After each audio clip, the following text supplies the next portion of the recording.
കേരളത്തിൽ ഇപ്പോൾ ഏറ്റവും കൂടുതൽ ചർച്ചാ വിഷയമായിരിക്കുന്നത് ആഗോള അയ്യപ്പ സംഗമമാണ്. കോൺഗ്രസ് എന്തായാലും തന്ത്രപരമായ ഒരു നിലപാടാണ് എടുത്തിരിക്കുന്നത്. പങ്കെടുക്കില്ല, ബഹിഷ്കരിക്കുകയുമില്ല. തെരഞ്ഞെടുപ്പ് മുന്നിൽ കണ്ടാണ് ആഗോള അയ്യപ്പ സംഗമം നടത്തുന്നതെന്ന് പറയുന്നു മുതിർന്ന കോൺഗ്രസ് നേതാവ് രമേശ് ചെന്നിത്തല. സ്ത്രീ പ്രവേശന സത്യവാങ്മൂലം പിൻവലിക്കാൻ സർക്കാർ തയ്യാറാണോ എന്നും ചെന്നിത്തല ചോദിക്കുന്നു. ശബരിമല ഒരു മഹാസംഗമം, ആഗോള അയ്യപ്പ സംഗമം നടത്താനുള്ള ഗവൺമെന്റിന്റെ തീരുമാനം, അത് നടത്തുന്നതിന് മുമ്പ് കേരളത്തിന്റെ മുഖ്യമന്ത്രി ജനങ്ങളോട് മാപ്പ് പറയുന്നു.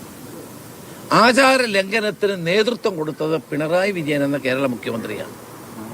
സ്ത്രീകളെ ശബരിമലയിൽ കയറ്റണമെന്ന് നിർബന്ധമുണ്ടായിരുന്നത് കേരളത്തിന്റെ മുഖ്യമന്ത്രിക്കാണ്.